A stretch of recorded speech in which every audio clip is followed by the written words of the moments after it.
to talk about how to fix comics. And we're joined today by RJ from Critical Blast and the unimitable Perch. Yes. Thanks for having me on. Yeah, absolutely. Mike Hutchinson was just here, and he may someday be again, but we'll have to see what happens with that. So we'll have to see, and then who knows? We may have other people stop by, but yeah, happy Halloween, everybody! Yes, indeed, happy Halloween. Hopefully, it's that time when you can cosplay and not have to go to a con, so that's good. Yeah. I wish I had to go with Halloween. I'd have put on a disguise. Yeah.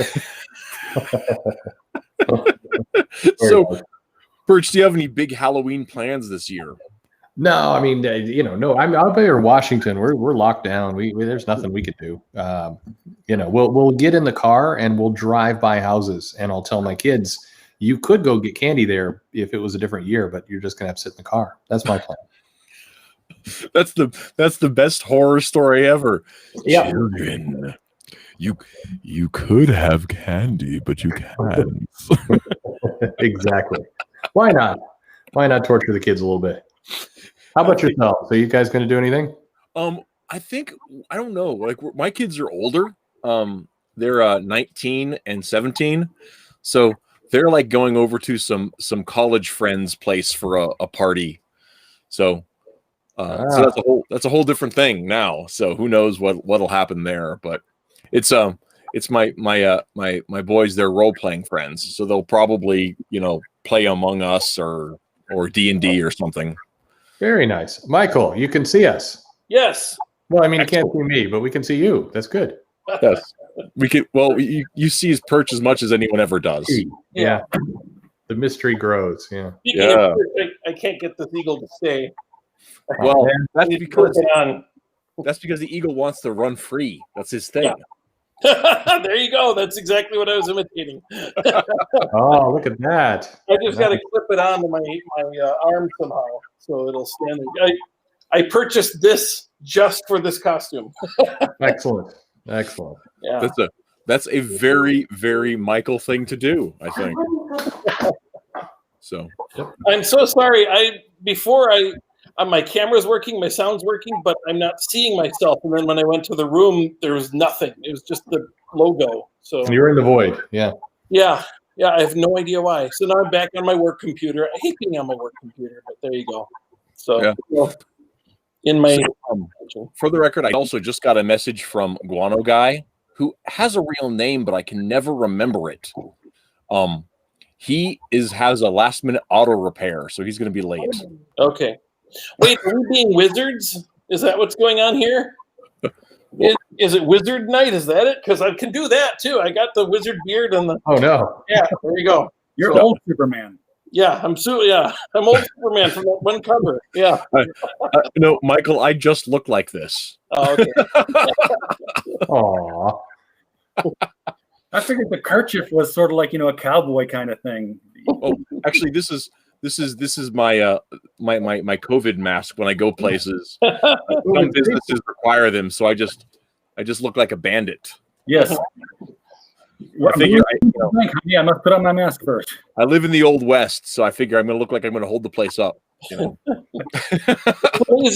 It's amazing how much things have changed. I mean, before banks were like, you cannot wear a mask, and then it's like, you must wear a mask, and and remember when like straws were a horrible thing? You're a horrible thing for using a straw, and now it's like, don't let my lips touch that glass. Please give me a sanitized thing.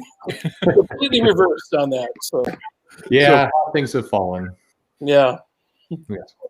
So now one of the things I wanted to bring everybody together tonight to talk about, especially Perch and Michael. Although I know RJ, you'll have some things on it too.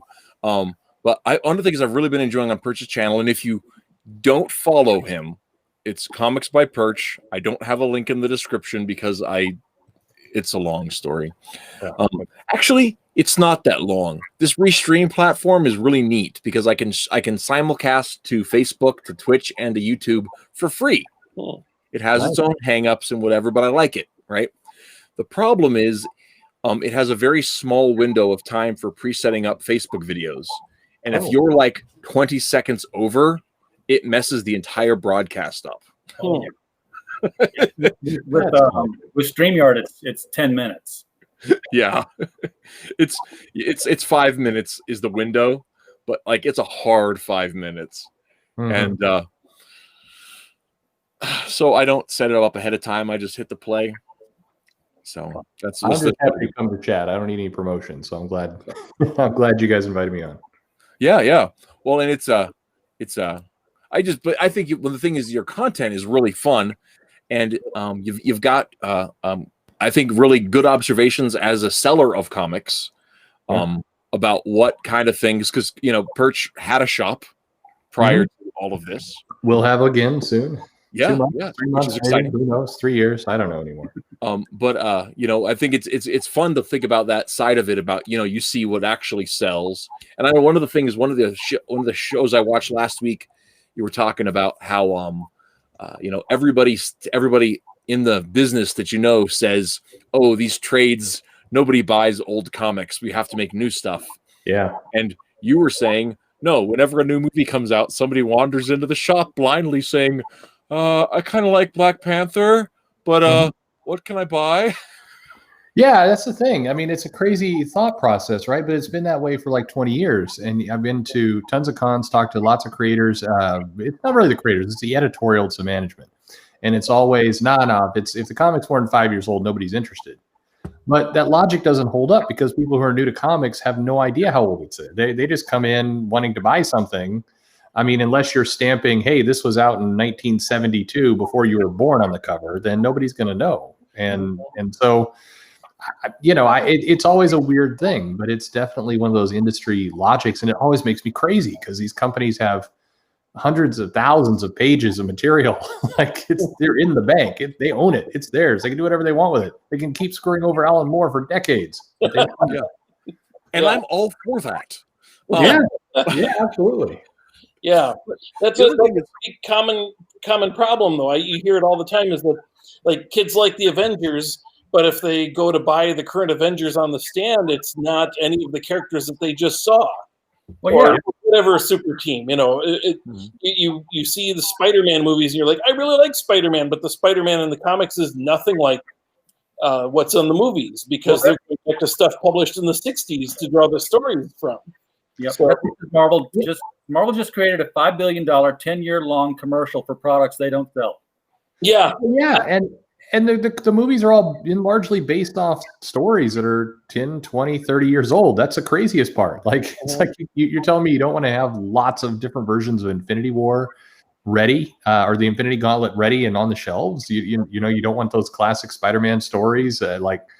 You're nuts. You don't think you can sell Todd McFarlane's Spider-Man right now? I'm pretty sure you can. And one of the things that's really interesting is in the last couple of years, Marvel and DC both had limited experiments at Walmart and Target with selling the first. I know at Target they had the first Infinity Gauntlet trade. They had a Target as a shelf item, and it moved, right? Yeah. I didn't buy it, but it moved, right? And the same thing with they had the Shazam series that Jeff Johns did for the New 52, which I hated, but it was moving off the shelf. I bought one just to check it out, right? And hated it, but still. My understanding is that the movie kind of fixed a lot of the stuff that was wrong with that series. I mean, it kept some of the ideas, but made it a little more bright. And Billy wasn't such a rat bastard as he is in the comics, and the argument that he makes that you're not going to find a good kid anymore. It's like he's a nasty kid compared to what I was like when I was a kid, and it's like, and the problem that I had with the movie, by the way, is that it is set in the DC universe, and Shazam has been looking for a candidate all this time, and it's like the Justice League is full of candidates. Why did he not, say, Hal Jordan, you'd be great for this? Why is he not picking out, these worthy people to be the inheritor of Shazam? And instead he's like, I can't find anybody. And it's like the world's full of good people, especially the DCU world. Imagine this, Michael. Mm-hmm. This is just the way my mind starts getting into gear. There's a darkened alley. There's an 8-year-old boy who at his heart is good, but his parents have just been shot. And he's running from the scene because he's scared and runs into a subway. Right. Take it from there. Feel good movie of the year. That's the Elseworlds they didn't do. That I was gonna say that's the Elseworlds they. Why? Yeah. I can't even I never thought of it, RJ, but right now I'm that's the single most obvious Elseworlds ever. At criticalblast.com, DC Comics, hit me up. I will take care of you on this. I will buy it. And that comes back to one of the reasons I really wanted to get Perch and Michael together is that 20 years ago, right? I can't believe it's been that long ago, but almost 20 years ago, when I was Mike was my editor over at Fanzine, one of them, and he did a series on If I Ran DC, and it's all about stuff that would help the industry because all of us little fanboys on the internet were like, oh my God, the industry is going to die. What do we do? What do we do? How could we save it? And everybody had their pet theory. I think it was called How to Save the Comic Book Industry.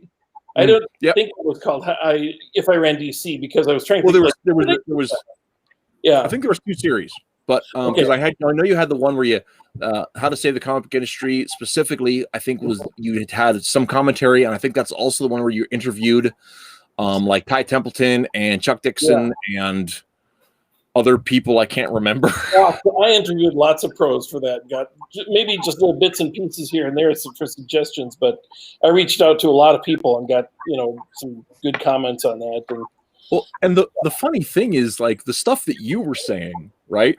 In 2003, right? Yeah, it was earlier than that. I think it may have been. But yeah, 2, 1, 2, 3, whatever. 2000, I think. Yeah, 2000 even. That's the same stuff that Doug Ernst was saying in 2010 on his blog, and some of the same stuff that Perch has hit on in some of his commentary in the last year, where it's this is still really good advice and no one is taking it. Yeah, no, for sure. I've thought from time to time because I've done these videos and I'm well, here's a topic that I've annoyed people with a Comics Pro before. So a bunch of people will figure out, it's that guy, it's that jerk. And then I was talking to an artist who I chat with who doesn't know who I am, and he goes, "No, everybody says this stuff. You're giving yourself way too much credit. You think you're the only one who's been saying this stuff. Of course, lots of people. Nobody's gonna identify it was you because there's dozens of people saying this stuff. It's just, and it's true. It's it's a crazy part. I always feel bad when somebody replies to the video oh, this is a really smart video. I'm not really though. It's this is basic common sense that pretty much anybody could figure out. It's hey, maximize the stuff you own. Ooh, crazy idea. Well, and I mean, a part of it, one of the big bugaboos too is how do we get comics to the reader, right?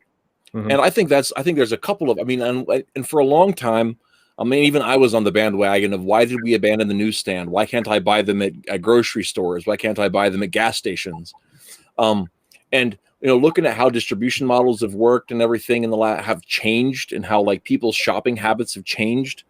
Because, somebody, I think it may have been one of your videos. It might've been, but I'm not sure. Somebody was saying, people don't go into the gas station. Right? Yeah. Unless you want donuts or something, you pay at the pump and you leave. So product like comics aren't necessarily going to move at the gas station because nobody's oh, I wonder if they have any periodicals inside that I could read. No, you get there, you get your Skittles, you're gone. The only place that does that is the Archie Digests. Yeah, and that's a product that is a different product, and it does sell there. But you're selling a ton more of those the grocery store in the line, and that's that last second where your kids are. I'm the idiot who had kids late in life, so I've still got young kids, and we get into the line to check out. And suddenly it becomes any possible thing. I want this candy. I want this air freshener. I want this copy of the National Enquirer, whatever they can grab, suddenly they have an interest in. And yeah, the comics there make a whole lot of sense of just a digest. But I'd love for the newsstand to come back. I absolutely would love it. but it's just the newsstand doesn't exist anymore. Not like it did when What killed it wasn't so much the direct market, because when the direct market came out, the newsstand copy still existed. You could tell whether a book came from a newsstand or a direct market by looking at the little barcode. If it had a barcode, it went to the newsstand. If it didn't, it was a direct market book at that time. But because there was the direct market, creators now felt that, well, we're in a direct market, we're dealing with adult customers, and that's when you got that push to get away from the comics code, and you started putting more controversial stuff in there. Well, guess what? Walmart doesn't want parents writing them about controversial stuff. Southland doesn't want them writing about, something their kid picked up when they got their Slurpee, and oh my God, what's happening in this comic book they got that you sold them? So to avoid lawsuits and arguments, they said, we're not going to carry them anymore. Yeah. No, it's true. I mean, Walmart just doesn't want friction. You think about that shop. They don't want angry parents. They don't want angry letters on anything. And they don't really want to have to change out the comics every week either. They don't want to have to deal with this kind of perishable product. So, there's all kinds of things wrong there, but you hit the nail on the head. I mean, they don't want to have to invest more time into explaining why they have a certain product there. I mean, and part of the deal with the Walmart's process, and one of the reasons why they were so quick to adapt both the curbside, the delivery system that they're working on, and the self checkouts, right, is the Walmart market lends itself toward minimal customer interaction, right?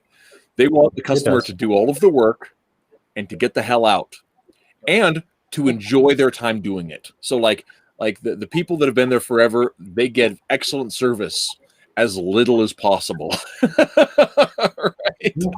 I mean, you get people if you've got people there that have got the Auburn badge that says 15 years of service, they've been there for a really long time. They're gonna know their stuff, and the whole thing.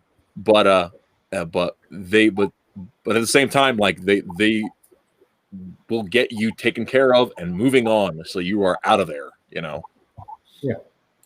No, it's a throughput business. I mean, for sure. And I mean, it's not to say there aren't other places you can have comics. There's lots of places that I think can have comics, but you have to have a different product. The idea that, I mean, and for that matter, you didn't have Marvel punting out 80 copies of a comic a month.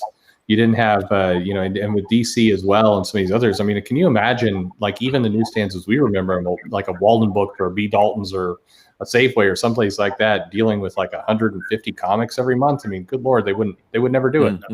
So, And one other aspect about all of that too is just the fact of I think to go back to something RJ was saying is that the nature of the books, and I don't think it's necessarily just content, but also delivery method, right? Mm-hmm. So when we were kids, when picking up comics, you got a story every month, right? Oh yeah. Sometimes two, right? Mm-hmm. And so there was a different kind of thing. So if you missed, the February, March issue of Detective Comics, well, you were bummed, but your life wasn't wrecked, right? Whereas now everything's so itemized and everything. And Scott, we are talking comic books. Scott just showed up here on the Facebook. Very nice. Yeah. But yeah, so the when you're talking about the now everything's so serialized that if you miss an issue, it's a huge deal. And in the kind of newsstand market that there was, or even what exists now, I know Walmart had tried going on with those 100-page giants, right, or 80-page or whatever they were. One new 5-pager and then a bunch of reprint stuff. Yeah, I thought it was a great model. It was $5. It was a ton of comic for $5. I bought a whole bunch of those that I haven't gotten through reading them yet. But at the same time, you didn't always know if you were going to get issue 2, right?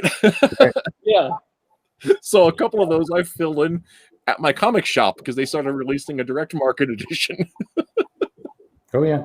But that was the problem, is that if you could get Walmart or the gas station or whatever to carry these comics, for kids, where kids could get them, do kids want, part 4 of 6 of, a story that you can read in 5 minutes, and because it's all big panels and lots of action, and then you're done. And I'm not, and I would be unfulfilled. It's I missed the first 3 parts, and then I got to remember to come back and get 2 more before you actually get a story. Compare that to getting Detective Comics back in the 70s, where you had a Batman story and also a Martian Manhunter story, or an Elongated Man story, or sometimes that you had, it was like a thicker one, and you had like 6 characters in there. It took longer than 5 minutes to read them, even though it still had big panels and lots of action and words. Old comic guy brought old comics up. Yeah. Well, and I think that's one thing too, is that the whole bang for the buck idea, right?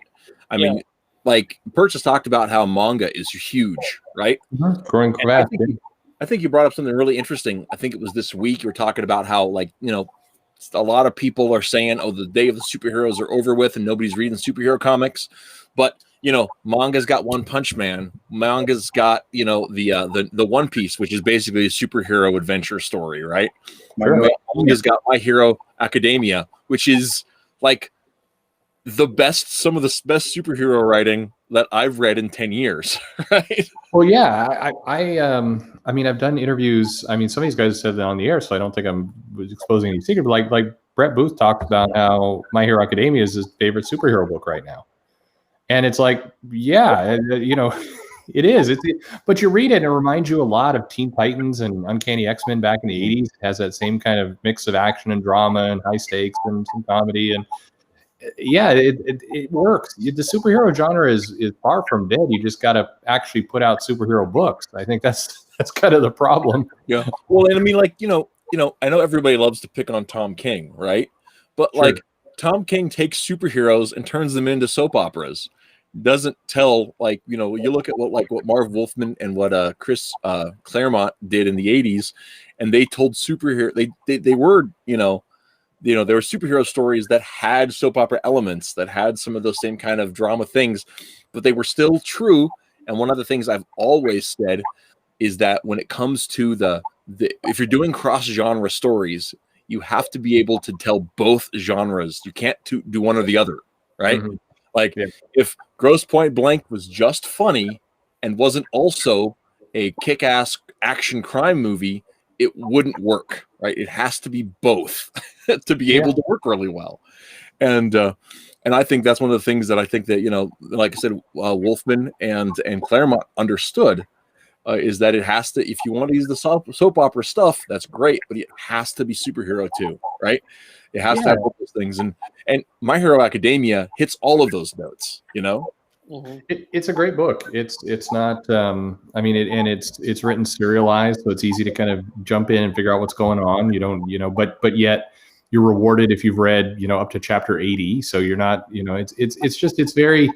It kind of defies all the expectations. So does One Piece. So does all this stuff. It's like One Piece is on. I have no idea. Like episode 5,050,000 at this point. I mean, like it just keeps going. But it's like I've got a 7-year-old daughter who loves One Piece and has zero trouble getting into it. And so like if a 7-year-old can figure it out on the 1,000th issue of this thing and keep the characters tracked and understand all this kind of stuff, then I really don't buy into the 30-something person who's saying, well, comic books are just way too complicated. We got to reboot them all to number one. People can't count past 2 digits. It's just impossible. And that's one thing that Michael's been on to talk about before, because he started reading before the crisis and I started reading after the crisis, right? So I grew up after crisis. I love after crisis. I love what like some of those later writers did to kind of marry the universes together. Great stuff. Mm-hmm.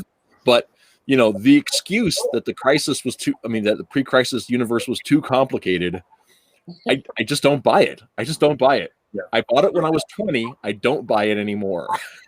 It's certainly worse now because they've had like 3 reboots where they keep some stuff and they get rid of other stuff. And how many times did they restore the multiverse? I think it was like 3 or 4 times, and multiple numbered Earths and everything. And yeah, I mean, in the last 7 years, I've watched James Gordon Jr. get pushed off a bridge twice now. Yeah, it all cycles around.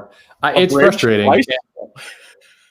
Yes, absolutely. Niobe Comics. Thank you for coming over. I should post a link to my channel. I'm the worst at doing this kind of stuff, so I should make sure to send people here. But it is, this stuff all cycles around. What always cracks me up is they're doing it with death metal right now. It's like all the stories matter. Like, when was that not the case? Like, I've been on with that Always. Like, I've always thought all the stories matter. Why are you telling me that now all of them matter? That's crazy. And one of the things is wild about this, right? Like, I never took the time to map it out, but I had a theory, going back to Batman's universe, up until the introduction, or up until Identity Crisis.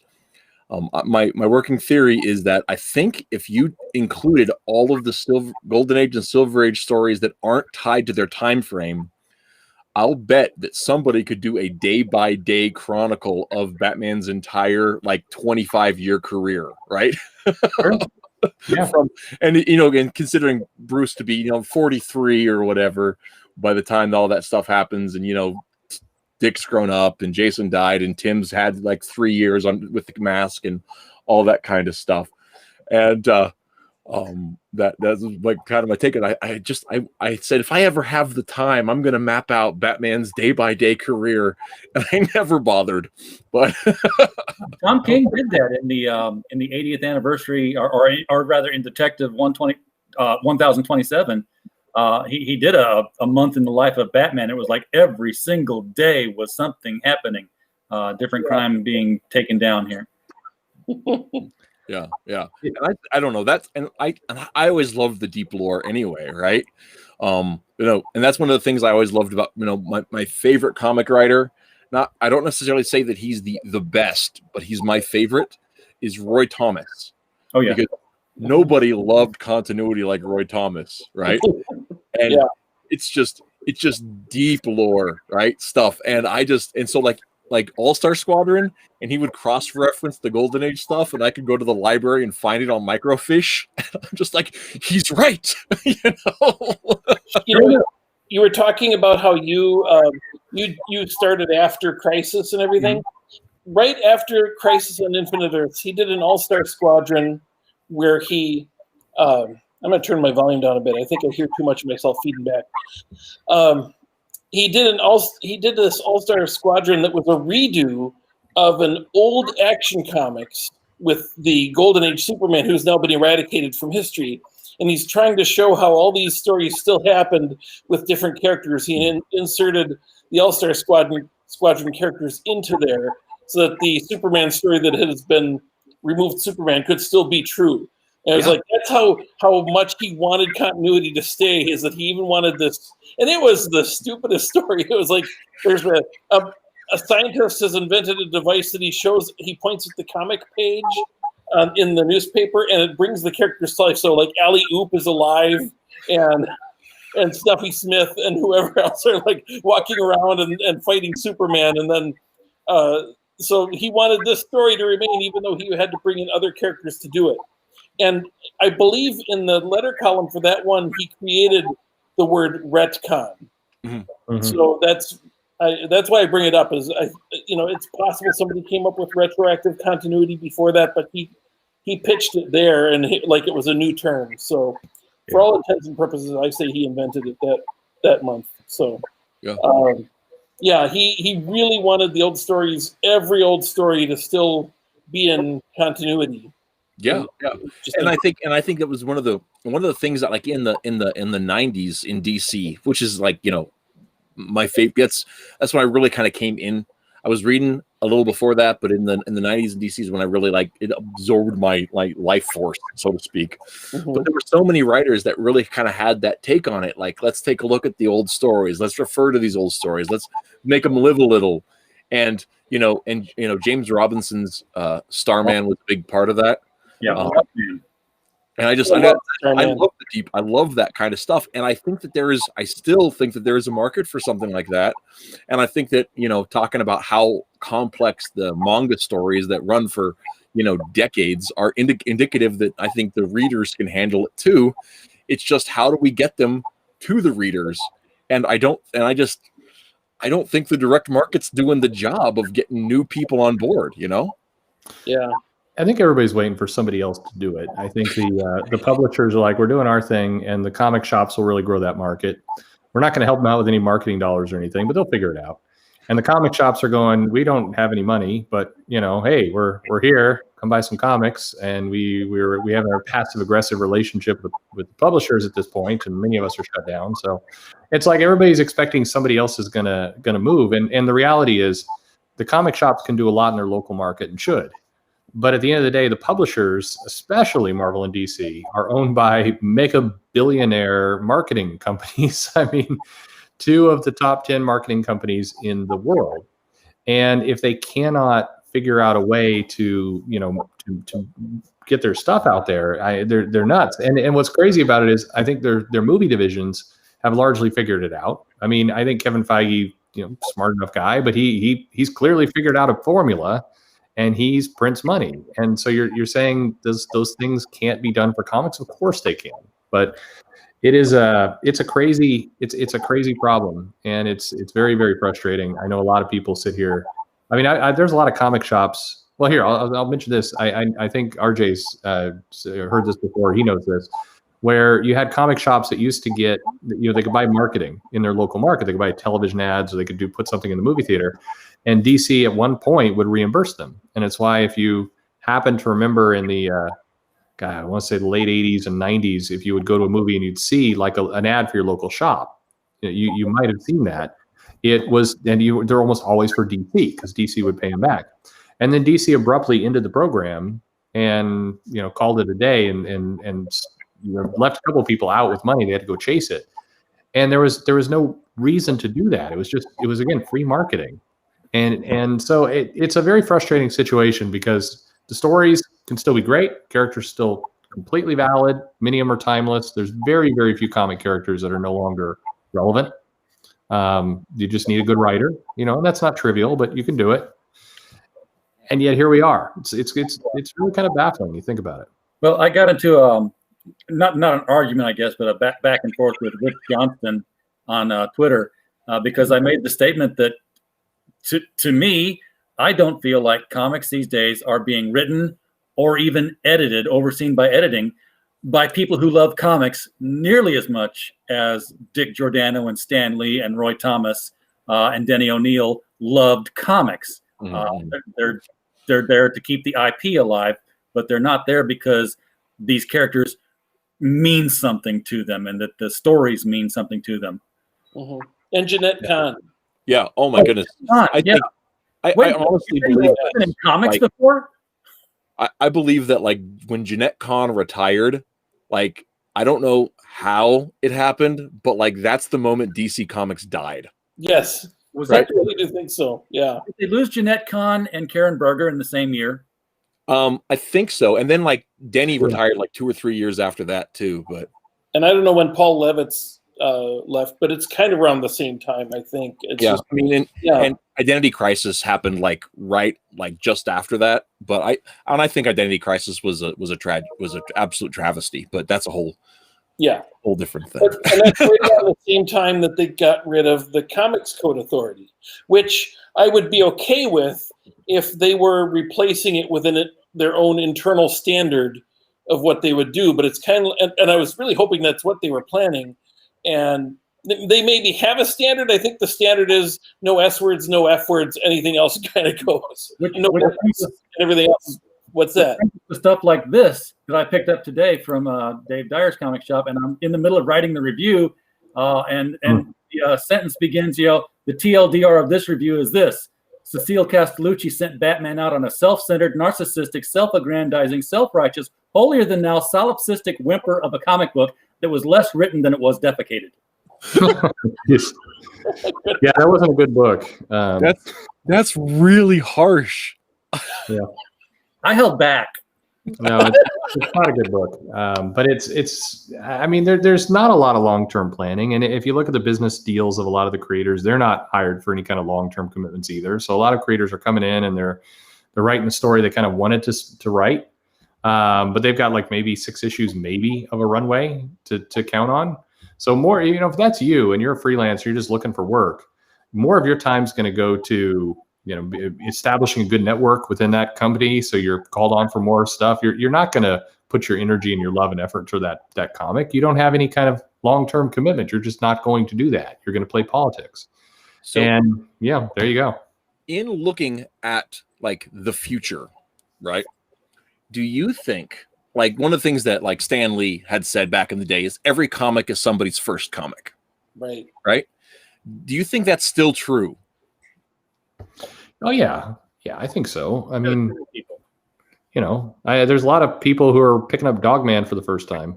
I mean, they're not having trouble. So, but I pity the 5 out of 6 people who are grabbing a story in the middle. Yeah, that's just the way it is. Everything is, there are no done in one comics anymore. Used to get the Green Lantern is horrible. Hey, look, there's a story. It's finished here. Yeah. Hey, look, there's a story. It finishes here. Well, and one of the things, even you go back to Claremont in the 80s, right? Claremont, you could make it a good argument that Claremont never finished a story, right? Because it was his formula was Days of Our Lives. But I'm telling you, every individual comic let you know enough of what happened before so you're up to speed. It had a beginning, a middle, and an end. Each issue had a beginning, middle, and end, and teased the next issue, right? Yep. It was the Days of Our Lives formula, and it hooked you, and it still left you feeling satisfied after reading it. Now, I also know that the editors had to cut out about half of every other word he wrote, but still. Yeah, I mean, Claremont. Somebody mentioned earlier. I think the story took longer to read back then, whether they were done in one or they were continuing. And I think if you're coming into the middle of an arc, and they didn't really, it wasn't really arcs. Like Claremont wrote in constant arc, but you would come in, and even if you were seeing some stuff set up at the beginning, generally, like I said, there's enough that you could kind of understand what was going on, and there was enough meat in that comic. Like it would take you a decent amount of time to read it, to kind of digest it, turn it over, that you wanted to go seek out the other stuff, and it felt like substantial things were actually happening in that comic. It didn't feel like we were part 5 of a deconstructed odyssey of Mr. Miracle. I mean, you had some kind of point. Yeah. Now, granted, Brian Michael Bendis is trying to make comics longer to read, but true. Yeah, it's not the same. He's doing it the wrong way. I was like, I don't want to overuse it because it's something that I say every once and again, but it's just the truth that but often when I pick up a BMB book, I have never seen a person use so many words to say so little. Well, yeah, that's because Brian Michael Bendis's definition of compressed storytelling is how many words can I squeeze into this panel and still leave room for a picture. It's a lot of words.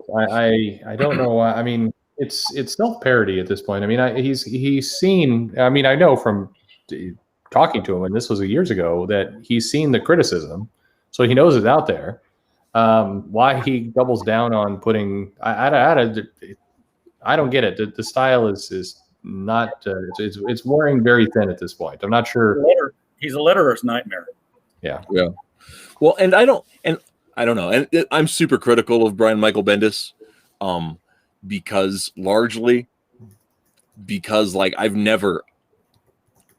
I've read 3 Brian Michael Bendis books that I did not hate or was simply disinterested in. And that goes back to like Ultimate Spider-Man, when everyone was like, "Ooh, Ultimate Spider-Man." But you got to remember, and you guys might know this, in 94, Marvel released the 4-part saga of Spider-Man that, gave the Cliff Notes version of the entire Spider-Man story from 66 up till 93, right? 94, whatever it was. And so I had already read, and I got it. I loved it.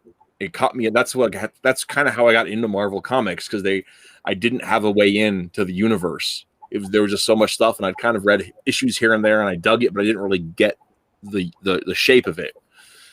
And what I did was I read that, and I was like, "Ooh, now I understand. Okay, I can find Wolverine, I can find the Hulk, I can find Doctor Strange, because I've seen how they tie together. It's great." And then 5 years later, everybody's like, "Ooh, here you have the Ultimate Spider-Man. They're Spider-Man for New Generation." And I read the first couple issues online when they were free, right? And I was like, I've already read this story. and the art was better. You know? It was Ditko. I already read this. It's painful. Yeah. I can dislike Brian Michael Bendis with 2 words: John Kent. Oh god, I don't understand that. For sure. I don't even get that. I don't know what happened with John Kent. Okay, well, I will tell you this. Well, in at the end of the New 52, there was a thing, Convergence, right, where they had had chunks of DC continuity that they brought back and rebuilt the universe out of, and one of them was the post-crisis Superman from Man of Steel to Final Crisis or whatever. He had been stuck in a parallel dimension, and his powers were taken away, and he and Lois had a son. Right. And then they brought him into the main universe and slowly absorbed that history of the new universes that were building it. And he became the proper Superman. And his son, who's 10, suddenly starts developing superpowers because he's in a world with a yellow sun and all this kind of stuff. Yeah. And so he's like Superboy Jr. or whatever. And they had a crossover series called Super Sons with him and Damian Wayne. That was, my God, a delight. It was great because Damian was raised without a father, and then suddenly he has only a father, and he's conflicted and messed up. And Jonathan Kent had this perfect Kansas upbringing with his down-home dad who helped him raise cattle. Yeah, it was the Batman versus the Supermaniest Superman, and they're 11. Yeah. It was amazing. Anyway, Brian Michael Bendis came in and he had big plans for reshaping the DC universe. And so he decided to send to undead Superman's father and then have him kidnap Jonathan Kent with Lois's illicit permission and take him to the far side of the galaxy where they aged him up 10 years and sent him back with a bad attitude. Oh, for crying out loud. So they made him a maladjusted Connor Kent after he resurrected. After in Teen Titans, Brian Michael Bendis resurrects Connor Kent. Anyway, so it's like, what are you doing? And now they're both there. I really don't get how they revamped things, and yet they've introduced a. My understanding was that Batman now took place on a 5-year timeline, but he still had Dick Grayson, who went from a kid to being, all the continuity problems that Robin introduces, but they still had the 4 Robins, and yet they had a really timeline. Yeah. And then now you've got, Superman has not only had his career, but he married Lois, and then they got a kid, and then that kid is aged 20 years. I don't get it. It seems worse. Some of that's time dilation, so that doesn't really count. Right. And then they did the same thing with Damian Wayne. 10 years hadn't really passed for him. Yeah. He had somehow a 10-year-old. Yeah, well, and he was with Damian. They explained that he was raised in a vat, so until he was 7. So that sort of makes sense. Yeah, I say thee nay. Yeah, exactly. I remember that story. So, hey, could you hold up? Do you mind me doing a little diversion here, Reese, for just a second? No problem. RJ, you showed a copy of an old Batman or detective cover that had Catwoman and Batgirl fighting over Batman's body. You flashed it by for just a second, and you have a really good copy of it. Look at that. Look how shiny it is. Yeah, that cover. Plastic that it's in.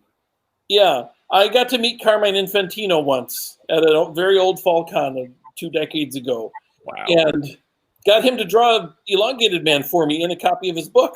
But anyway, I was at this Q&A. We were talking about stuff, and I think that's an Infantino cover. Is it, RJ? Do you know? Or signature? It certainly looks like one. Yeah, it's got his energy. That's the cover that sold 1 million copies, and it was suggested by William Moulton Marston. and when and Infantino was talking about it, he said this the layout of the women who are in a superior position over a prone man, and they're gorgeous, and they're showing off their bodies on each side, and it's like the layout and everything. And Infantino said, all that stuff when we got hauled before the government and criticized for what's in our books and all the subversive stuff, and the subversive stuff wasn't really there, except I think William Moulton Marston really knew what he was doing. Nice. Oh, look at that. Yeah. Wow. I've got the reprint.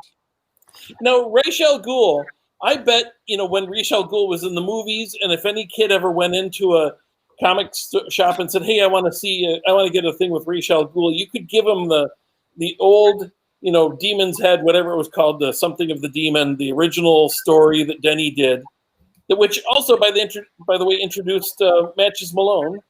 I never realized he was introduced in that storyline, but I think that book. A kid could get that and read that today and not know that he's reading like we were talking about, a 30 or 40 or 50-year-old book. Sure. Go, oh, this is so old. He'd probably enjoy it just as much, except for when they we need to get to a phone and it's got a dial on it, But aside from that, on this,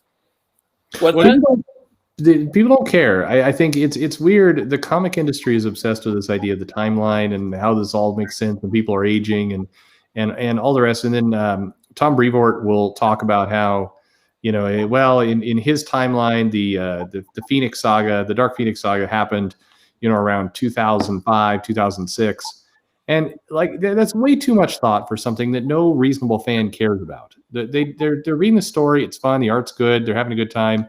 Yeah. I mean, if they're looking at it going, why is, they're a disco dazzler here. And why are they, what's with this old phone? Why are people in 70s clothes? I mean, sure, but you don't have to, bend your whole universe around that question. You can just not worry about it. The fans aren't worrying about it. Yeah. And I think one of the things you look at, one of the things you look at too, you look at like how long One Piece was on, and one of the interesting side notes that I was thinking about talking about the supernatural pirate adventure, because one of the longest standing running newspaper strips was Terry and the Pirates, right? Mm-hmm. Which is the same thematic stuff, right? It ran from 27 until 90, 92, 98, something like that. I can't remember even, but it ran for 80 years, which is ridiculous amount of time for a single story.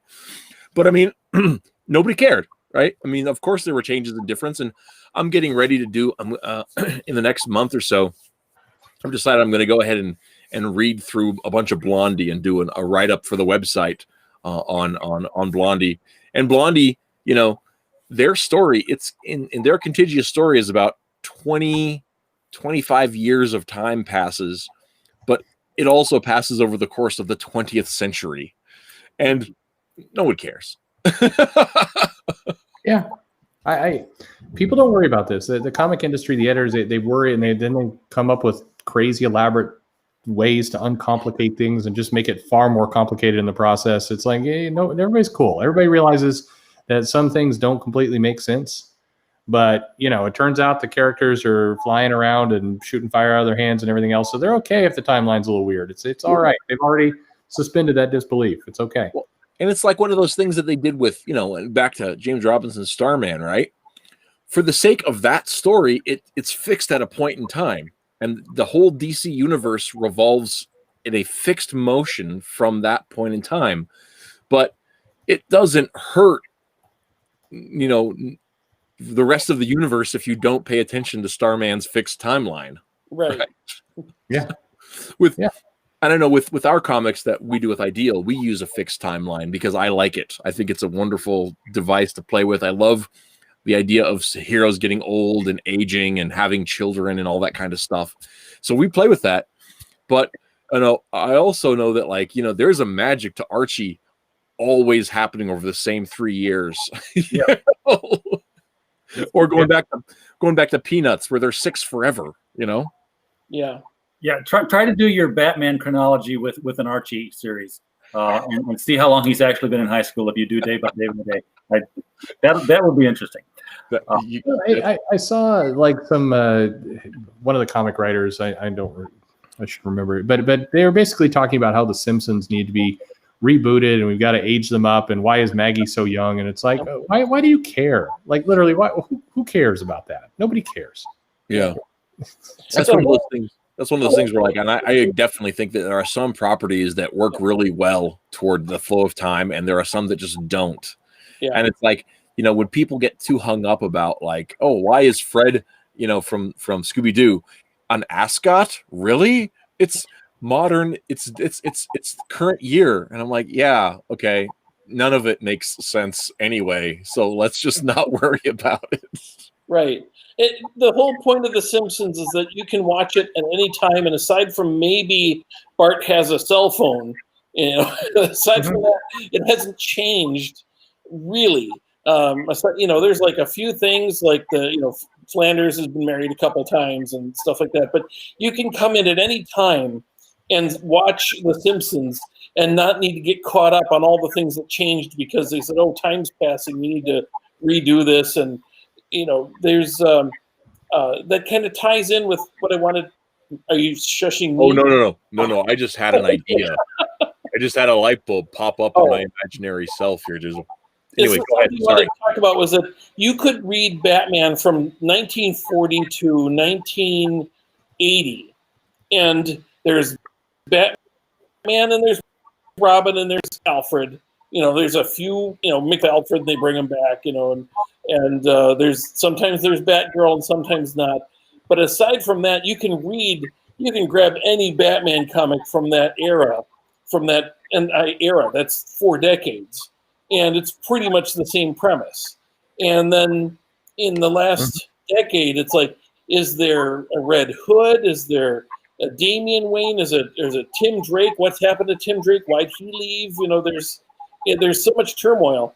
From 1990 to 2005, Tim Drake was Robin and Batman was Batman.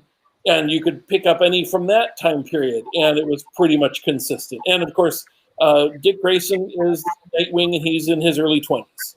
And they changed. The 80s was a turmoil thing, but then it went right back to Robin's always 14, and he's always there, and Batman's always there, and Nightwing is sometimes there, and he's the old Robin. And you could pick up any Batman from that era and basically understand it. And I'm not sure I could follow. I mean, if I pick up a Bat book in the last 2 decades, it's just very weird and turmoil. And I mean, sometimes it went from, it introduced Damian Wayne, and then Dick Grayson was Batman for a while, and then Batman was back, and then I also got one thing I got to take an issue with too, and I haven't read the story, so it might be an amazing story. People say it is. But the whole Court of Owls, right? The fact that that's not a Batman Year 2 story kind of breaks all of the lore around the thing anyway, because it takes Batman from being the world's greatest detective to some chump in a bat costume. I can't say that I haven't read it. I've seen the adaptation, but that's yeah. How so? Can you explain a little more? Because there's this elaborate international conspiracy that controls every bit of crime in Gotham City and has for like 100 years, and Batman doesn't find out about it until he's been Batman for 10 years. So it's like, wait a second. How good they were at it. But they have large meetings full of hundreds of people in funny costumes they have a whole series of trained genetically altered assassins. Running around Gotham and never ran into Batman. Yeah, it's like, okay, Scott Snyder, like if that was how they did the New 52, right? If they're like, okay, this is Batman Year 2, covers the Court of Owls, I've been like, okay. And they hinted at that in the Gotham TV series, and I quit watching after the second season because I was so disappointed in the second season. But they hinted at that in the Gotham TV series, and I was like, okay, now see, that I buy right there. Yeah. But thing. And I did see that in Gotham. Yeah, but the way they rolled it out, the way Snyder rolled it out, I was just like, oh. Well, it's kind of like Hush and every other story where they suddenly introduce Batman's oldest friend that has been his friend for ages, and it's like, and that's one of the reasons I don't like Batwoman. Aside from all the other reasons I don't like Batwoman, I don't like the fact that he suddenly has a cousin, the guy who was lonely and on his own and never had any family, and all of a sudden he's got an uncle and a cousin, and it's just like they just backdate this. It's like, well, that doesn't really work with. Why weren't they around supporting him when he was growing up? You realize back in the Silver Age. What's that? Back in the Silver Age, for a run of World's Finest, he had a brother. Yeah, he did. Yep.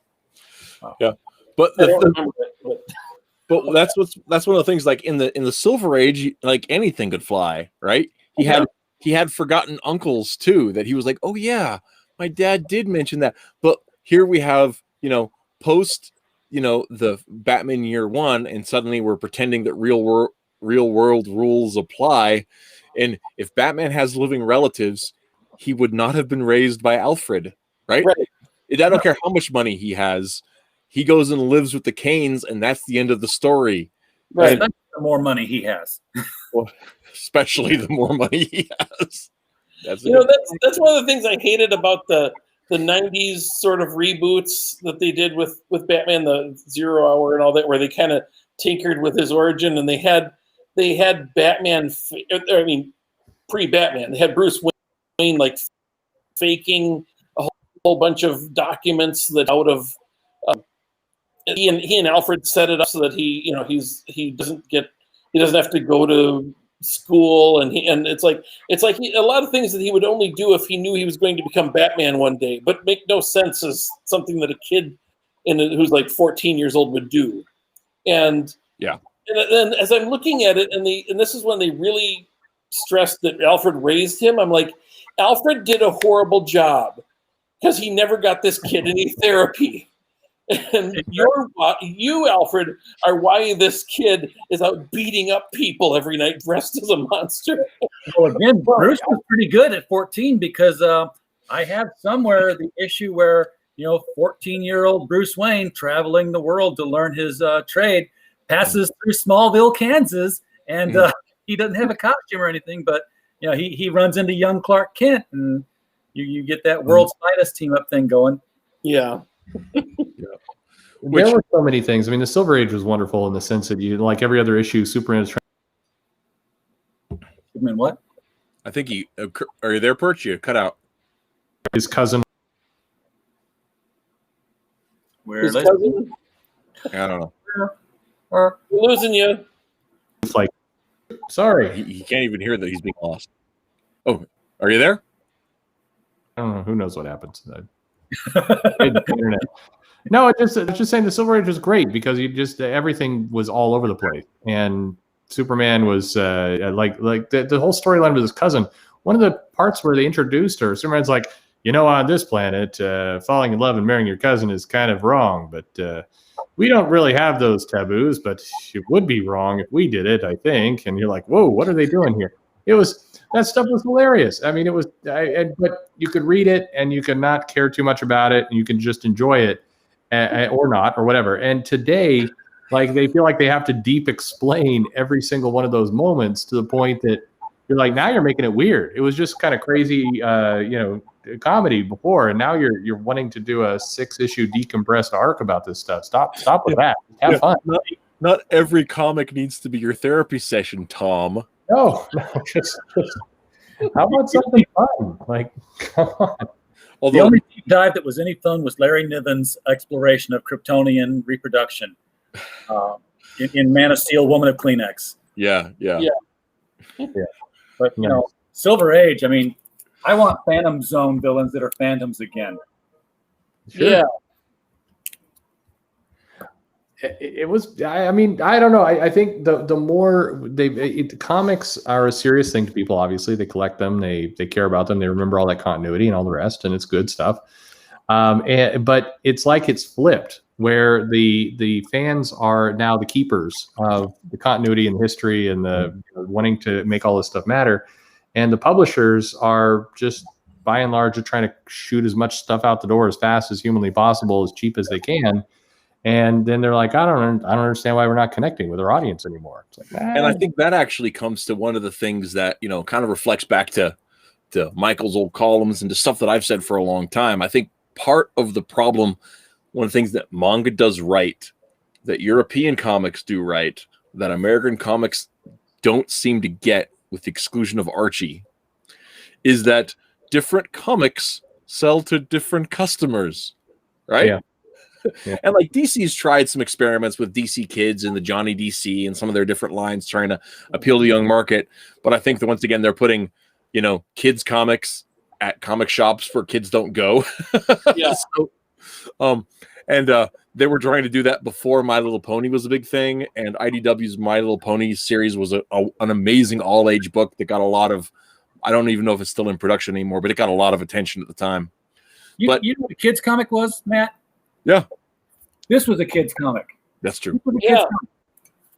This was a kid's comic. Right. Mm-hmm. This was a kid's comic. Yeah. But I mean, but at the same time, they had you could get Richie Rich and Little Lulu and all that kind of stuff.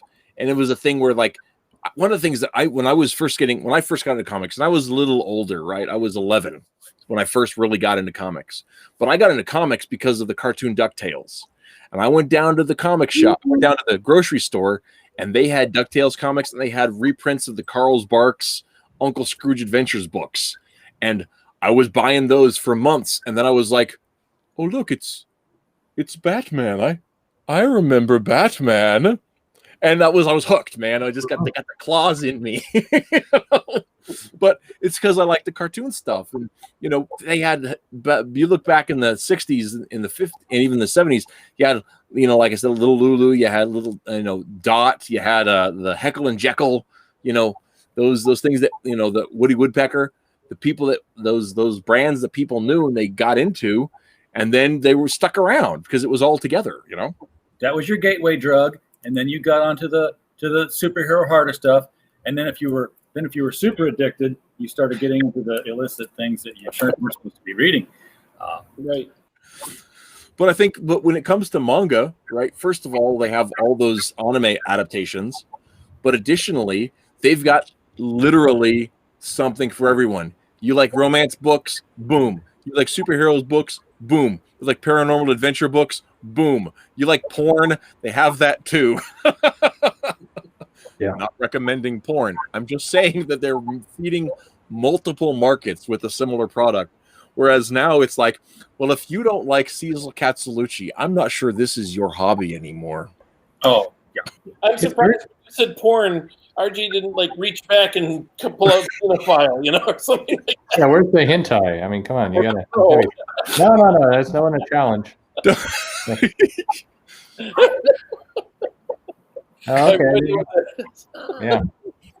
You want me to go get my issues of Mara of the Celts or Cherry Pop Tart? No, we're fine. We're good. We don't have to scream pulled down. Okay. Just making sure. Got some cherry pop tart in here somewhere. Everything's in reach. Everything is in reach. Yeah, don't say it that way. Phrasing. Yeah. Can I mention something that pissed me off about storytelling in DC, but it has to spoil Three Jokers to do it? Go ahead. Yes. Okay. I thought Three Jokers standalone story really good. Three Jokers is basically chapter 2 of The Killing Joke. Okay. Mm-hmm. At the end of Killing Joke, one of the things you find out is, Alfred talking to Batman. There's one Joker left, the original true Joker. And he's like, do you think you'll ever find out who he is? And he's like, I'm Batman. I knew the Joker's real name the second week he showed up. And he goes on to explain why he doesn't reveal the name, because there was a family involved. And you basically find out that the Joker's wife did not die in The Killing Joke. He was abusive, and the police helped her set up a new life somewhere else, and then told him that she had died. Which, if they had just put her to a women's shelter and got her away, he'd have never come to commit the crime, and blah, blah, blah, and he wouldn't have never become the Joker. But never mind that. The thing is, the entire kickoff for Three Jokers was 7 years ago, Batman in the Mobius chair asking, what's the real identity of the Joker? Yeah. Which he's known. So unless he's like running diagnostic tests on this Mobius chair, how much do you really know? Well, that's fun to think about. Well, and that's been that was the answer, because that was phrased up to this, what was going on there, and it was, well, he was trying to run diagnostics on the chair, but that doesn't really make sense. If you actually read that issue, Batman doesn't get up there and immediately say, let's try and check this thing out. He already is imbued with his power, and it doesn't wash. The sad part about it is the same writer. Like, you normally see these mistakes with two different writers that didn't quite were on the same page years later, but it's all Jeff Johns. So there's really no excuse. Perch, actually, I'm going to ask the entire panel, but I mean, I know, Perch, you've read pretty much everything recent. Sure. So I think RJ, you're pretty caught up too. I haven't read anything. Yeah, I know. They broke our heart. We're just out of the loop. But like, does that feel like an editor came in and said, no, you can't do that, Jeff? No, I think this was his vision. I would say that in this case, I think this was him. Oh my God! Because it was a way to thematically turn it, put it, like you said, put it back with Killing Joke, and kind of, it was all a way to kind of tie all these things together. I would bet that would have been a little different if Three Jokers had actually come out 5 years ago, as maybe intended. Yeah. I think that there's probably a desire to make it more of a standalone Batman story, and that fits with the kind of the mystique of Batman and everything else.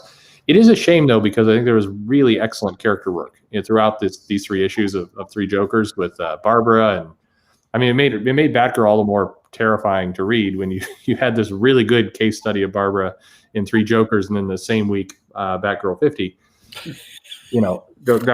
That was a bit of a jolt to the system.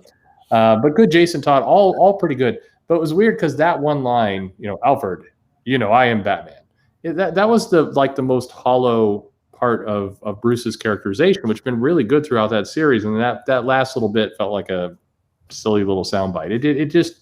It felt out of place, and I suspect it was tacked on there at the end. So okay. So here's the thing. First of all, because I got to talk about this, and I haven't read it, so it's secondhand.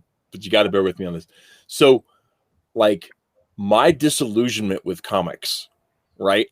I mean, not as a genre, but in terms of like DC continuity and like starting to rethink some of my opinions that I'd formed when I was in my early 20s.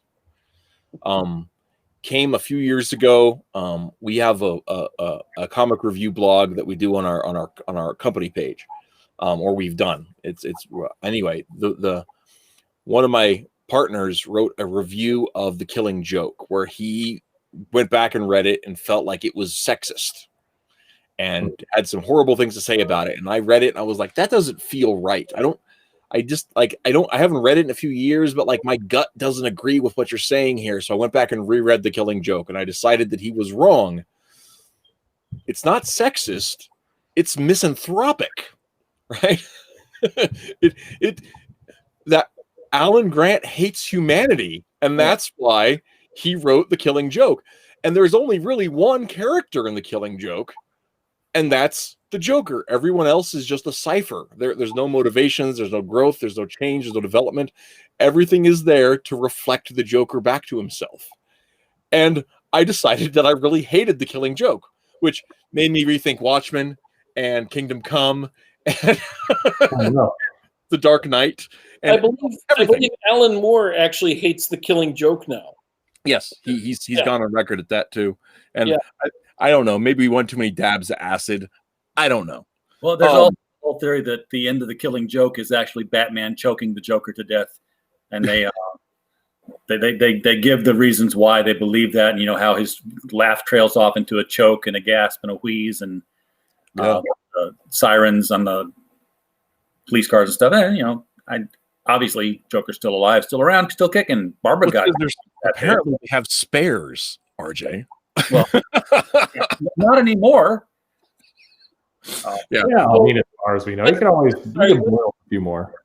Can someone quickly summarize? Is Three Jokers a series where they said that there are 3 people who were the Joker? Is that, or was it not a series, but like, was it a one shot, or is it a series, or what? It's a OGN kind of divided into 3, so it's 3 issues into this story. And it's the mystery of there appear to be three Jokers running around, and what could it be, and how could that be true, and so that's the mystery he has to dig into. It turns out they're both 3 plus. There's like 50 Jokers at one point. I mean, because they're basically dumping people into the Joker acid and making Jokers. So yeah, and none of them stay alive. You have like the criminal. Well, I'm sorry, you were saying, RJ? You have not a lot of them stayed alive. Some of them, didn't work out. But the 3 you had were the criminal, which was the Batman one. He's sitting there and at the stroke of midnight. And then you had the clown, which was the one who shot Barbara Gordon, and then you had the comedian, which was the Killing Joke. Not the Killing Joke one, but maybe I got it wrong. The comedian was the Killing Joke one, and then the clown was the one who would pull off all the bank heists and act like a kid show entertainer. So the 3 Jokers that you've seen throughout basically the Batman history, all the way he's acted differently. Okay. Riddler summed it up best in a Neil Gaiman Secret Ords episode story called When is a Door, and the Riddler was telling the secret origins of all these other characters, and he's like, and things have changed. The Joker's killing people now, for God's sake. Yeah, which I thought was weird because he killed people in his first appearance. But I get it's more commenting on the old '60s Joker who drives around in a car with his face on it. Yeah. Well, and even back in the 50s, like the Joker got a lot less lethal. More goofy traps, more whatever else too, before the campy came on. Yeah. And it was clever. I mean, it was a way. I think it was a way of saying. As we talked about earlier, I think that the comic people often seem to want to try and reconcile their history, maybe more than they should. They should just let it go. And I think in this case, was Jeff Johns saying, "Let's try and reconcile some of these different versions of the Joker in a way that makes relative sense." And I think that part of it was pretty decent.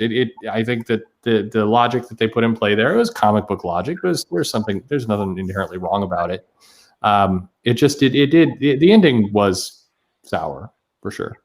Yeah. And of course, nailing an ending is a tough thing to do. So that's definitely a factor there. But oddly enough, the fact that you can put person after person into this vat and they all come out Jokerish actually makes Joker last laugh kind of make more sense. That there is a Joker serum that you can just give people and it turns them Jokery. You know what? It drives them insane. It dyes their hair white, and they're all happy and giggly and nutty. But where does the genius come from? I mean, where does this guy who pulled off a Red Hood heist by force and turned into a Joker, where does he come up with the chemical knowledge to create all these gases and whatever it was that the Joker had all kinds of high-tech stuff that he used to use to Joker-fight people. And my God, he's still doing it in Joker War. He created an army of Joker zombies, which made absolutely no flipping sense. And by the way, the exact same plot device is used in 3 Jokers #3, right down to it's happening in a theater where the Joker's going to show a special movie that Batman has to go see. Like, where was editorial on this saying, hey, Jeff, we got this Joker War thing. Have you seen what's going on in this last chapter here? Yeah. You'd think they'd have coordinated that really well. Well, they don't care about him anymore. There's nobody. For the days of Denny O'Neil. I tell you, it's a thing. But one of the other aspects about it too is like the 3 Jokers, like the germ of it was back in a New 52 story when Batman sits on the Mobius chair and to ask him anything, and he asks who is the Joker, and the Mobius chair tells him there's 3. And that was, I don't remember the name of the storyline, but that was just shortly before Rebirth happened. And so when Rebirth was a thing, like there were several mysteries that were out there in the world, and we were supposed to get an answer to those with Doomsday Clock and with the 3 Jokers, and all that stuff was like hinted to happen. Like within 12 months, we'll have all of the answers, and none of it happened. That would explain why the Joker died at the end of Death in the Family. The copter goes down and you didn't see the Joker for like a year, and supposedly he's recovering from damage, but maybe that's where the next one pops up or something. Maybe that's... It would also explain how come his face was off and now it's on again, and there's no scars, there's no... Yeah. Or you just ignore that entirely because that's not how faces work. Yeah, that's not how faces work. Yeah. And you know what? It's especially after the face has been off for a year, passed around, floating around a sewer, worn by other people, totally lost in the chain of evidence. For some reason, kept in a police evidence locker, rotting away with nothing. Then he just puts it back on. The only thing that gets me through reading comics like this these days is the fact that go at least another 5 years before just saying salt the earth. Yeah. Just burn it So all. Joker's face is like Bobo the Bear in The Simpsons. It's just been everywhere. Yeah. Oh yeah, yeah. No, it just kind of hangs out. Which, I mean, for all the things we talk about, with the logic of kind of the end of Three Jokers and everything else, the fact that the face was just kind of passed around, and there's a girl who wore it for a while, and then it got kind of stapled back on, and then it's like, I mean, in the grand scheme of things, like it's all very silly, but I apologize. I've had a great time chatting with you, but I probably need to make my exit. Father duties are upon me here, so yeah, absolutely. Hey, we'll go do that. Yeah, well, Perch, thanks so much for coming on again. I always love having you, and of course, if you guys haven't subscribed to Perch's channel, you definitely should. His link will be in the description at some point. I went through and added about 3 weeks ago. I added a bunch of links into the description for videos I did in August.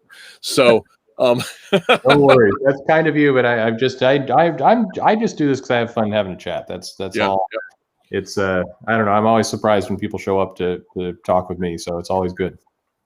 So, all right. Well, hey, have a good night, you guys, and I'll talk to you soon. See you, Perch. All right. Bye. Bye. So, bye. Hey. Now that Perch is gone, we can have the real conversation.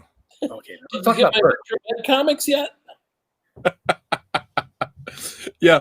So, but yeah, that was, and I think one of the things that I did not get around to talking with Perch about, because I really want to pick his brain, because he's been running a shop for 25 years. And I think that there's a lot of the way distribution is done that I think we need to look at seriously in terms of and of course I have a bias as an indie comics guy who has no distribution market. I know I can't move nearly the quantity to get into some place like Diamond because I just don't have the capital. Oh hey, Mark just got here. Hey, it's the Guano guy. Look at this. This is the super convenient thing. You just got here. Perch just left 30 seconds ago. Oh yeah, I've been chilling for like 15 minutes. I just thought you were waiting for the right spot. It didn't. Okay, so here's the thing. I gotta share because I feel the need to justify myself. You've been sitting there, and I didn't know that. But part of the reason is that if more than 4 people show up, they won't fit on the scroll bar on the side. So I didn't see your notification come up. I'm sorry. I was just hanging back they're probably going to finish up this subject. Then they'll bring me in. Then the other guy left, now we can really talk. I'm like, well, I'm still – all right, maybe I should message him real quick. And at that point, your little screen on the side had popped up, but I didn't notice it because it was blacked out. It was grayed out. It's oh, yeah. Yeah. I'm going to drop RJ here for a second. And he's black and white, and I can barely make him out from the background, but there he's back. Everybody back there. So, at least you weren't there the full hour. No, I was hanging out for 15 minutes. I give it a little while. I wasn't gonna get antsy yet. Yeah. You had some last minute automotive crisis, huh? Yeah, battery went out, and my 2 days off are during the middle of the week, so I need to get that done so that I can drive to work tomorrow. It's not far. My girlfriend could have dropped me off, but I'd rather have my car. It's easier and you can take yourself. Yeah, just hop in and go. No, and well, now if you don't mind me saying, what part of the country are you in? Is it cold there yet? It's chilly. It's just chilly. Put on a coat, and you'll be okay. The geese have they've departed. They've been flying south the last few days. But ducks have shown up. They're like, whatever, man. We're good. We got fat and feathers. We're chilling. We're gonna hang out on this river here. And although we also have city deer. So literally, I was like in the parking lot, and there were just deer, like a little family of deer, like 10 feet away, just chomping on some grass. And he'd like look up, like, oh, yeah, you can't shoot me. City deer are weird. There's nothing like driving down the interstate in downtown St. Louis and looking over like, that's a deer. I mean, that's smart if you happen to be born there and you just get used to the fact that people are around but they can't shoot you. That's the place to be. Well, and that's actually been a problem in some of the suburbs of St. Louis is that they can't shoot them, so they overpopulate. They start destroying property. They start like, we got no predators here. Yeah. And like out in western Nebraska, we don't really have that problem. Occasionally they'll come into town, but on the outskirts of the city, they will get shot if the season is right. And if the season is wrong, who knows? I'm not saying I know of anybody who's taken advantage of that, but it wouldn't surprise me. He was coming right for me. I swear it was self-defense. What's the you guys familiar with Ron White? Yeah. I love his bit about deer hunting and his brother-in-law trying to take him. He's like, it's not that I'm against shooting deer or eating meat or anything. It's just at 4:30 in the morning. It's cold and I don't want to go. And his brother will sit there and tell him, like, I'm sitting there in the deer stand. It's 4:30 a.m. and I've got him in my sights and I pull the trigger. And it's like 360 feet per second. Get him right behind the head. And he's like, really? I got this one with a van. 55 miles an hour, headlights shining right on him. You're missing too many deer. You need to slow that thing down and put headlights on it. Oh, yeah, it's a little different experience. So I live in Scottsbluff. Nebraska, and we're in the middle of the high plains. And to the north of us are the Black Hills, and to the southwest of us are the Rockies, right? And we're right between. We will get moose, and we'll get cougars that will wander from the Black Hills, and they migrate. Because I did not know this. I've always wondered when I was a kid why cougars ended up getting shot in town. It's because cougars are migratory, and they will walk across from the Black Hills down to the far side of Denver to the Rockies, and they will migrate in between there. And occasionally they get lost in a town because it's unlike anything that they know. And if you can't trust a cougar, you just have to kill them. So every few years one will get killed in town because it gets lost and gets stuck behind somebody's business or something. And but yeah. So we will have, and I think that's another reason why we don't see a lot of deer in the areas, because the cougars do come right through here. But on the outskirts of town, you'll see deer and antelope and all that kind of stuff. But it's a whole different thing. But yeah, so we didn't come here to talk about wildlife, believe it or not. We came to talk about comics. And Mark, you've been doing indie comics for a number of years, right? Yeah. Oh yeah. Just wrapped up. Just approved proofs today on the 7th Guano Guy issue. And I'm real happy with it. Now, one of the things we're talking about just before I noticed that you were waiting to get on because I'm lame. Was we mentioned distribution a little bit, and with you guys, you just started and are part of that new startup Terraform. And when Luke was on a month or so ago, one of the things he mentioned is that you guys have a distribution scheme that's part of the company startup. So I don't know all the details yet, but Varian has been working for years on getting indie distribution going, where he has a indie catalog to go to stores with like the best of indie. And so store owners can come to one guy and get really good indie stuff, which is particularly good right now, where there's not so much of the mainstream coming out. Although I'm not super up on what mainstream's doing right now. I mostly read indie stuff and older stuff. So it's the thing going on right now, like my local comic shop doesn't have a Diamond account because they're not big enough. Believe it or not, they don't move the numbers to get minimums for like Marvel and stuff. So they go through DCBS, right?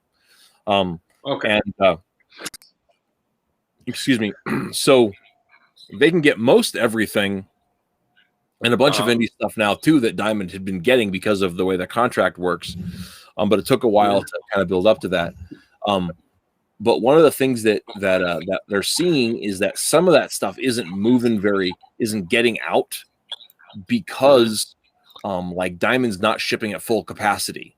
And so DCBS gets some of their stuff direct and some of their stuff from Diamond. And so it's real sporadic with what's actually getting out to people. And it's really crazy too, because a lot of the big cities where most of the volume moves are intermittently shut down. So it's like, so that some places are getting comics and some are not, and some it's a big mess right now in the world. It's like it almost seems like the only people routinely getting comics out are the people that are crowdfunding, and everyone else is just like, eh. It's like somebody needs to crowdfund a distributorship. I know, right? I have,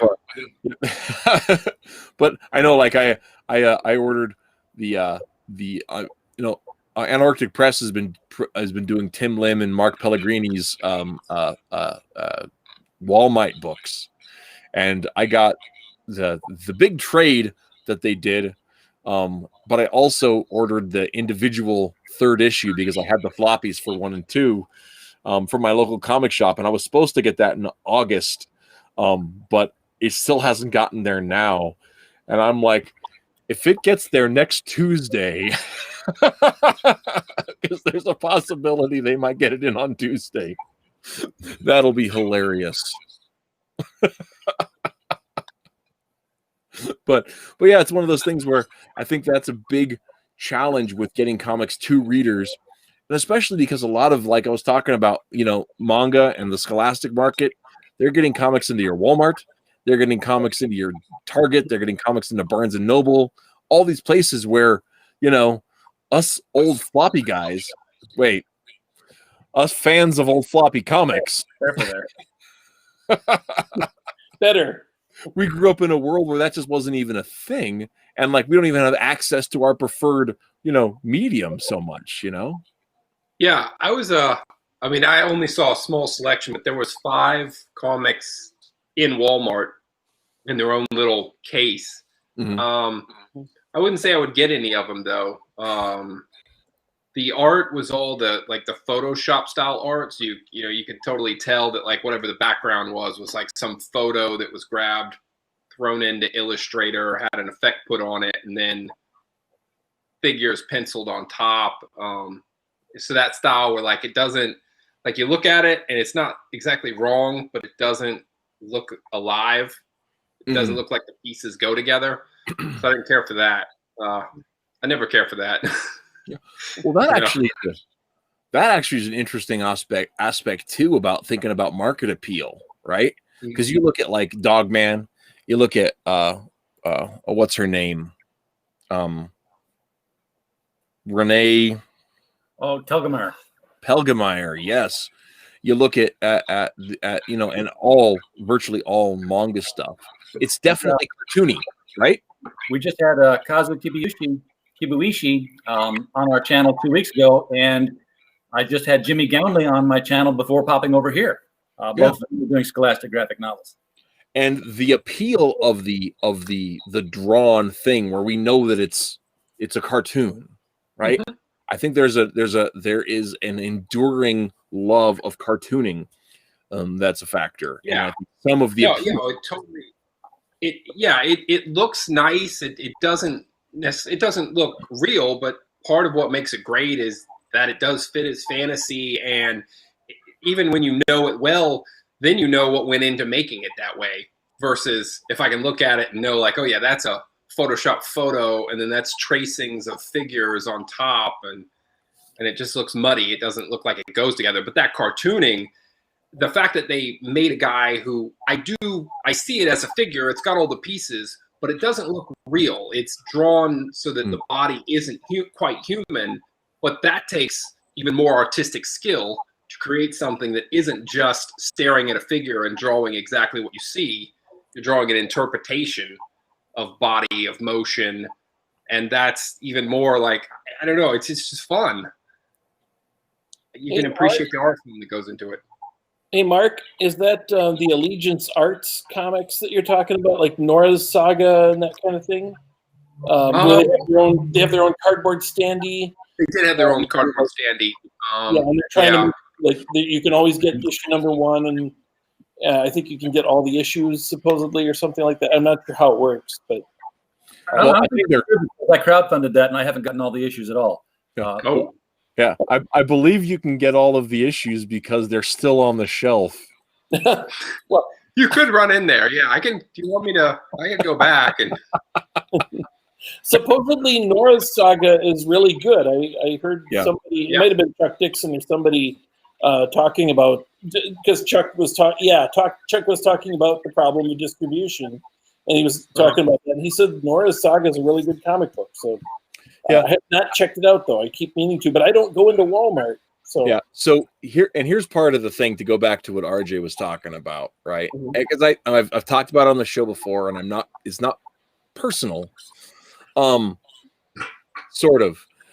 So Mitch had crowdfunded Red Rooster in 2018 and made a boatload of money, and then apparently didn't draw anything for 18 months. But then at the end of 2019, crowdfunded for the other 3 books, and people got those. But still, Red Rooster is not done yet, and it was supposed to be in people's hands in a year and a half ago, right?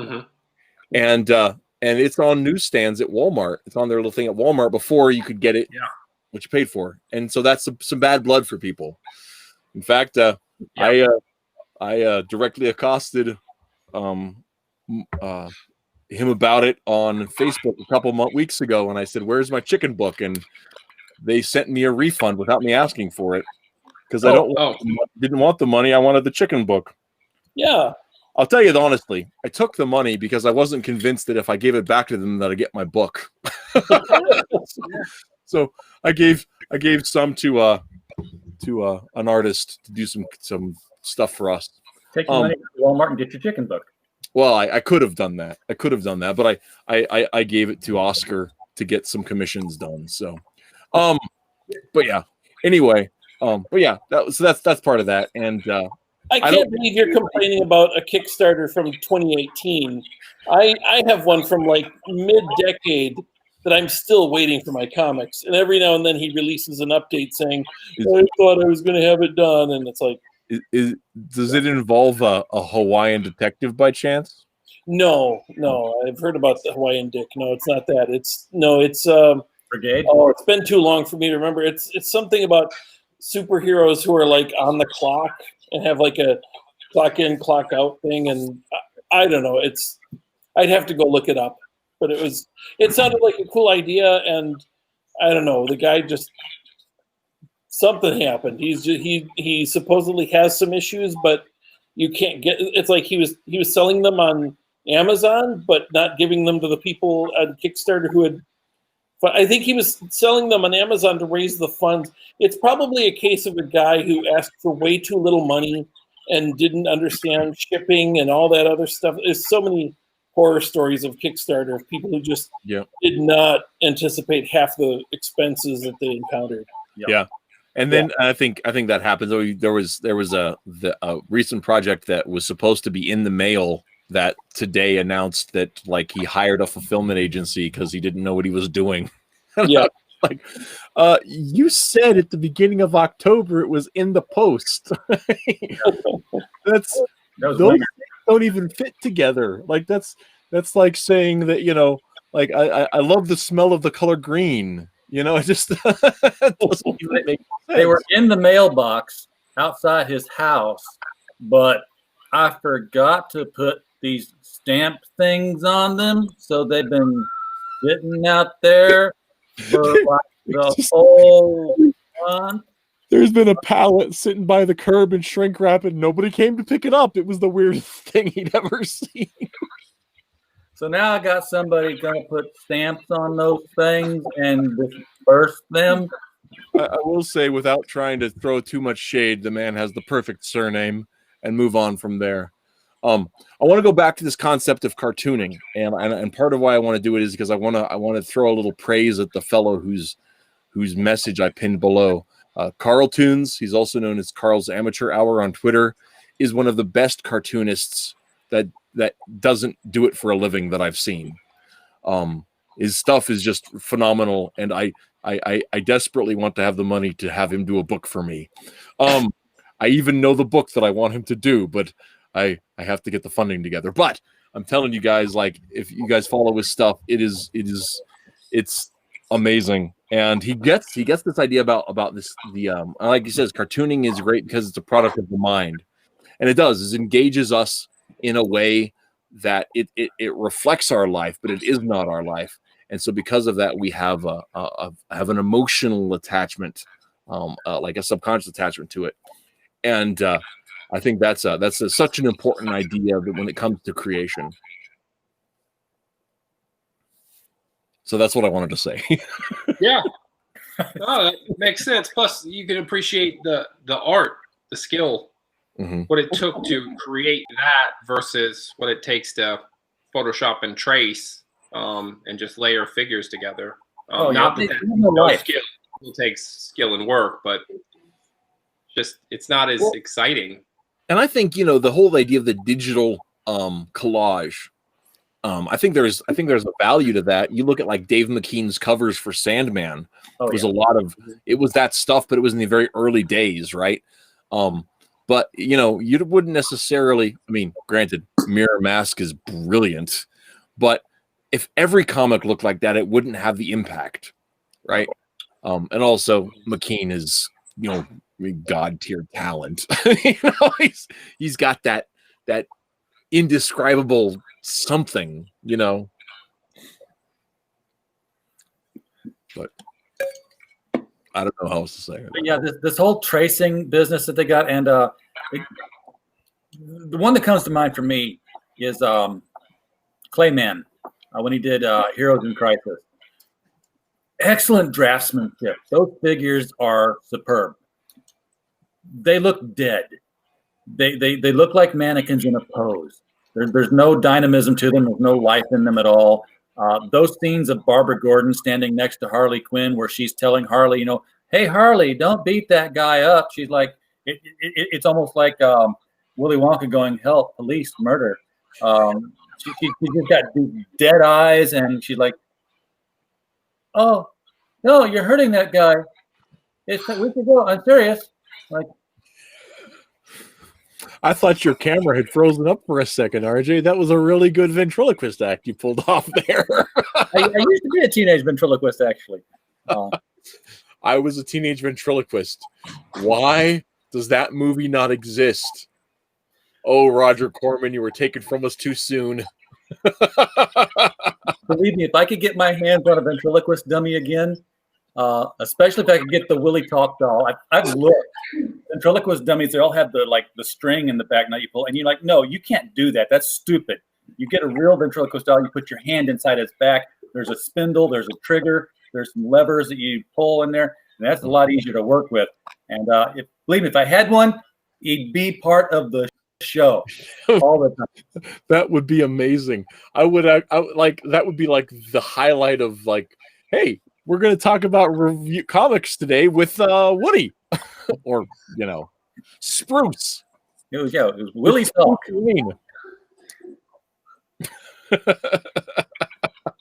But anyway, going back to the idea of draftsmanship, I want to reflect back to Carmine Infantino. Yes. Right? Carmine Infantino had this skill, and I wrote up a review a few back ago of some of his stuff on Star Wars that he did in the 70s for Marvel, because he has such a dynamic. I mean, it was his forms were realistic, his anatomy was excellent, but the way he used motion, right? whether he was doing Batgirl, whether he was doing Star Wars, whether he was doing Flash, the movement, the pregnancy in his poses, like crossed that line between art styles. I mean, it was realistic, but it was cartoony, and it was all of this stuff together. I can't name an artist that had that level of power. I mean, in terms of physicality, in terms of like the implied physics that Infantino had, and like people don't talk about Carmine Infantino nearly as much as that man's skill deserves, I think. Yeah, his Legion of Superheroes too as well. And you know what I liked about Carmine Infantino and everything he did was all the stories had this innate optimism in them. The Legion of Superheroes was the future I couldn't wait to get to when he drew it. The Legion of Superheroes afterwards is like the Keith Giffen and Legion is like, my God, I hope I die before this comes around. Boy, Giffen, even his thinking about that, even his comedy had just this underlying like depression behind it all, and I think some of that made it funnier, but it definitely didn't make it like I would never have wanted to hang out with Maxwell Lord. Let's just put it that way. even before he was revealed to be the murderous whatever. Yeah. I wish I still had the picture scanned. I'm sure it's out there in my Twitter timeline somewhere, but I had scanned an image from Justice League during the Kui real estate venture that they had, and it was all coming to an end, and they were sitting there on the beach, and Booster and Blue Beetle are talking to each other, and they're like, well, we're getting Max on the phone, and Booster's like, oh great, I can't wait to get home and have Max kill me, and Blue Beetle's like, oh come on, it's not like he's gonna put a bullet through your head.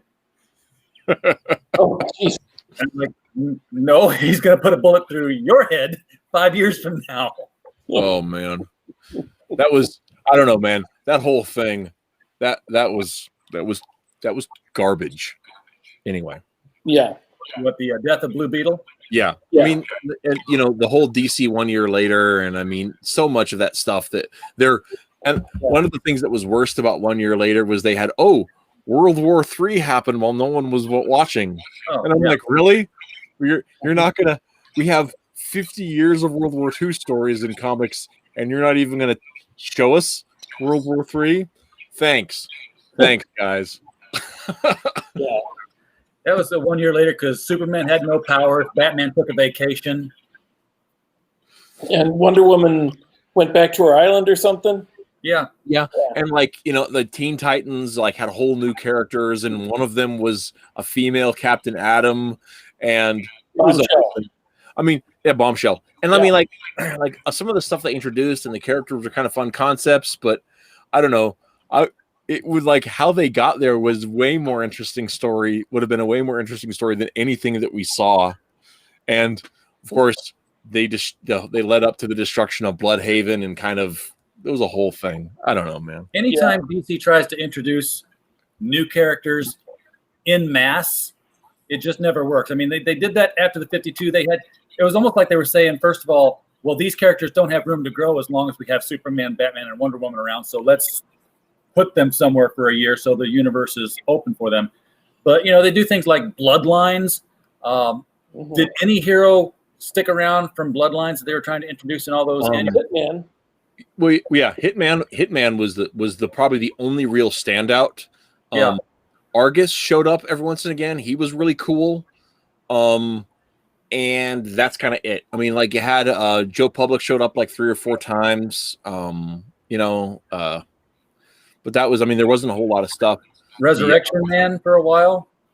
Yeah, and like the Psy Rats in Robin, they were in a few issues. Dixon used them a couple different times. Cyber Rats. Yeah. But for the most part, no. I mean, like, Hitman was the only one that had any kind of teeth to him. And I think he was more of a creation. I don't think he was created. I think he would have been created even if there had not been that thing. I think that was just what he wanted to do. And it's like, okay, so he's got X-ray vision and he can read minds, and then he never uses that stuff beyond the first few issues, and he's just a hitman. Yeah. Well, he used it when they recruited him for Justice League. Right. Why they would recruit Hitman for Justice League, God only knows. It totally negates the thing where Superman meets him on a rooftop and doesn't know who he is. So that was only there so they could do it. I looked at Wonder Woman's panties joke. That's the only reason that character was there. Let's be honest. Which, as we know, Wonder Woman doesn't wear panties. She does. She wears them everywhere. Everyone sees them. No, because when we saw her panties, Greg Rucka made Frank Cho erase them. So, she wore none. The skirt was just up that high, and fair enough. The 52 project, which is what happened during the year that Superman, Batman, and Wonder Woman are gone, I'm torn on it because every now and then there's parts of it that I like. The Elongated Man story was actually really good for a while, and then it ran into just a wall and got horrible at the end. And he was a ghost. I met Mark Waid and I asked him about it. I said, it doesn't make any sense. What was Ralph trying to do? Why did he go into Dr. Fate's tower and then end up getting killed? What was he trying to accomplish? It makes sense if he was trying to trap Neron in the tower so that Neron had to bring his wife back to life, because he also had to bring Ralph back to life. Mm-hmm. So he has that power. So he'd have to bring them back just so that he could be let out of the tower. And I was thinking that might make sense, but and Mark said that the thing got totally rewritten by editorial. And that kind of makes sense because Dan Didio at the end of 52 said that the next one, which was Countdown. Yeah, Countdown. Countdown. They were going to do it right so bad. And 52 was pretty good. There's stuff that didn't work in 52, and there was stuff that did. And Booster Gold. Well, and I mean, I think a lot of that. Really good, but yeah, there's Ralph and Sue. What's that? Go ahead. Ralph and Sue would be great as characters right now, dead. If they did Topper with them, and if you've never heard of Topper, Topper was an old 1940s movie about a police officer who was haunted by the ghosts of this married couple who helped him solve crimes because that's what they wanted to do. Yeah, of course, in the New 52. They just ignored all of that, and they had the Sinister Six version of Ralph. Yeah, thanks to Gail Simone, who apparently hates stretchy characters because she treated Ralph so poorly in Sinister Six and treated Plastic Man so poorly in his solo series. And Gail, just walk away. I don't have any personal animus. She's written some really great stories. She's written some really bad stories. Whatever. But I'm telling you right now, like she treated Ralph and Sue horribly in Sinister Six. It's embarrassingly how bad the only thing worse was Sue getting killed in the first place. That was the only thing that was worse. And Plas was just a joke, and he should not be a joke in his own book. I mean, I like Kyle Baker. Did you guys, anybody read Kyle Baker's Plastic Man stuff? Yeah, I remember that. Kyle Baker's Plastic Man stuff, like he was played for jokes, but also the whole world was, and he was like a great blend of straight man and not in it. I don't think anybody besides Baker can pull this off, but man, his Plastic Man was like a work of genius. Is that the book where they introduced the concept that whatever happened to Plastic Man affected his outlook on everything, and that they showed like Superman standing next to Plastic Man, and Superman was drawn, the Kurt Swan, George Perez style of Superman next to Plastic Man, and then the next panel you get Superman as seen through Plastic Man's eyes, and he's this wobbly, goofy, plasticky kind of character. That was Foglio's edition in his miniseries. Was that? And it was a fun one, but in Baker's, it was kind of a sub continuity to itself. Like it played lip service to DC continuity, and it could be read within DC continuity of 2003, 2005, whenever it was out, but it wasn't like married to it. And it wasn't like a super serious take. It had like a lot of just things that were just for laughs, and it was kind of a thing to itself. It was I don't know. He even mentions that he says, "What? I have a kid? I wouldn't be a negligent father." That would he makes fun of the whole thing that they had introduced a kid who would become offspring, and he just says, "No, I would never be a negligent father." He just said that is out of character for me. And so he goes and he finds this kid, and the kid's a total brat because he's been raised without a father, and he's like, "No, listen, you have to come live with me. I don't know how this possibly could have happened, but you're my child, and I'll take care of you." Which isn't his first son. I mean, I'm old enough to remember Baby Plass. Yeah, I remember that. But well, and I think that like that was on the cartoons. We're talking over Mark here so badly. Sorry. Are they going to let me talk tonight? Mark, go ahead. Sorry, Mark. Oh, you guys were chatting about Plastic Man. If I really had something important, I'd interject. You guys are cruising along. There's nothing important about Plastic Man. Yeah. And I think Plastic Man, actually, to be perfectly honest, like, Michael is the world's like foremost expert in the elongated man. If you guys didn't know this, Michael is the world's foremost expert on the elongated man. But I love the stretchy characters in the DC universe. I think in fact one of the stories I wrote for Fanzine was a mystery called The Case of the Really Dead Waiter that was an elongated man Plastic Man crossover, and it was one of the funnest things I've ever written because they're both known for being excellent detectives, and they look at crime solving in very different ways. And so it was really fun to play them off of each other in that whole thing.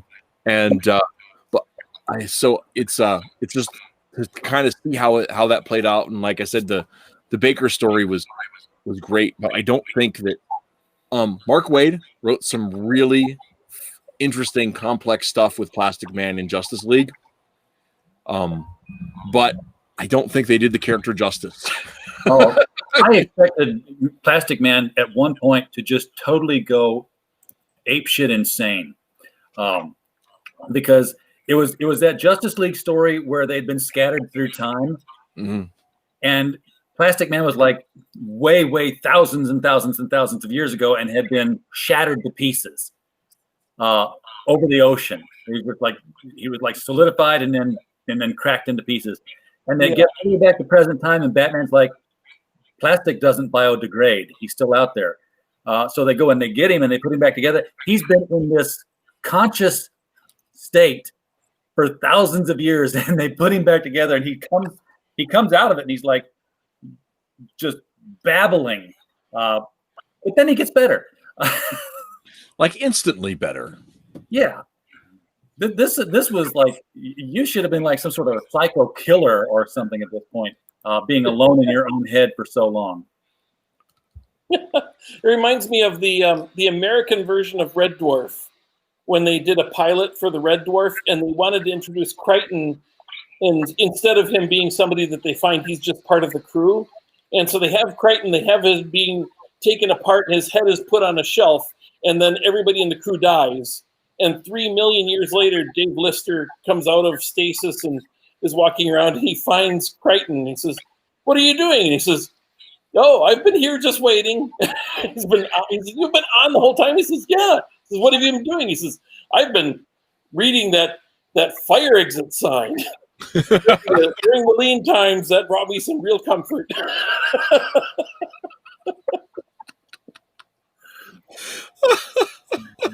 There was a show called Misfits. It was a UK show about superheroes who were criminals. They were like minor criminals, teenagers, and they were all put on the work release duty. They had to wear the orange jumpsuits and go out and like clean graffiti off of walls and stuff. And then they got superpowers during this event. And one of them never displayed any sign of powers. He's like, I hope I'm super strong, or I can fly or something. I've not been able to do anything yet. And he gets killed like at the end of the first season. and he was a really fun character. You're like, oh crap, he's dead, and everybody else fights the bad guy. It's all done. They go to his funeral. They walk away, and you hear this, and then it's like, oh Jesus, I'm immortal, and he's in his coffin the whole time. Now, and then you can go into the season break, and you come back the next season. Fortunately, one of the team is psychic. That's her power. So when she's back visiting the grave, it's like, I hear him. Like, we all hear him. No, I hear him. What's he doing?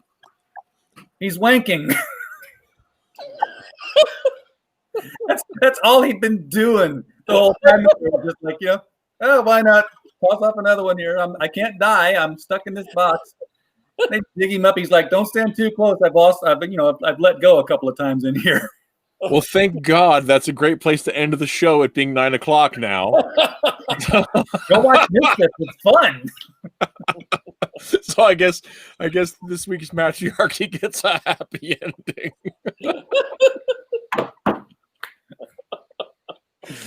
Oh, good God. I can't believe I made that joke. Mark, sorry to leave you in the lurch for so long. So now you just we'll wrap up quick here. You just finished up the campaign for Guano Guy a couple weeks ago. Yeah. What are the plans for that going forward? I'll do the next issue. So obviously I got to get that issue back and out in the mail to everybody.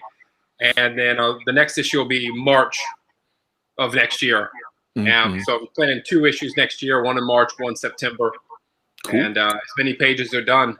There's a lot of guest artists along with the main artist collaborator. So it'll be another anthology smorgasbord book. It's a lot of fun. That way you get like a big chunk of where the main story is going, but then all these little shorts. Because the current one had a bunch of crazy shorts on top of Guano Guy fighting zany villains to try to be famous. I mean, we sent bears into space. They have no idea what they're doing. We had, not every superhero is good with quips. So there was a super insult agency that would write your stuff for you. It's like they're not in range of your fist, but they're in range of your words. So use those words, win this fight before you even get there. And, what else did we do? We had that. Zombie Life Part 2. So I'm doing stories on zombies, but they are not anything like The Walking Dead. I mean, these zombies are trying to figure out diplomatic ways to negotiate with humans to get food. Try to start a cow uprising to show the humans how they feel. And that's amazing. Yeah, it's wacky. It's zany. We finished up the 3rd issue. So once they get back from the copier, I'll send everybody books out, and the next one will be in March of next year. We'll probably start talking about it in January, February time frame. Cool. And then there's this other indie project I'm working on. It's sort of announced out there a little bit, but I don't know how much they're saying so far. So I'm just doing my work and not saying too much about it. But there's that. So that one's I'm excited about that one when it does come out and I can talk about it. Well, cool. Thanks for coming on today, man. Absolutely. When you get a little closer, hit me up again. We'll have you on. Yeah. We'll talk about the new stuff. So. Oh yeah, that'd be great. Michael just sent me some of his comics that he wrote way back in the day for Metro Med. I couldn't remember the name. I was fumbling over all of the M sounds, and I'm like, medic? No, that's not in there at all. Metro Med, the hospital for superheroes, and I haven't read them yet, so I can't comment on it at all. Except they look really pretty, and I'm very excited. Well, that's for next time. Yeah, definitely. Next time we'll have a live review. Sure. Ooh. And I'm pretty stoked about that. But yeah, so that came in the post. Got here safe. Very happy about it. I thought I had the poster back here I was going to show off, but I put it somewhere else, and I'm wrong. So, RJ, I see you're wearing a Bulletproof T-shirt. I am. Bulletproof it's a young adult novel written by one of the fellows over there at Critical Blast. Stephen. Stephen. Well, I don't remember his last name. Stephen Mitchell. Mitchell.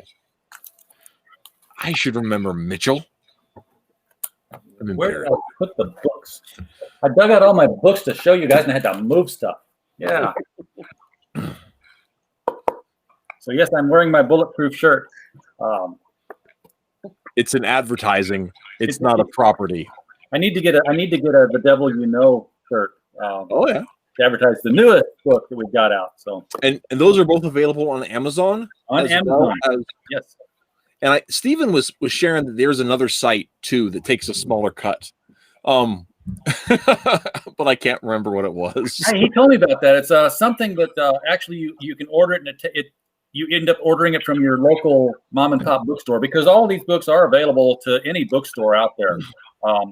They won't carry them because there's billions of books out there to pick from, and they're going to pick the latest Tom Clancy or what have you.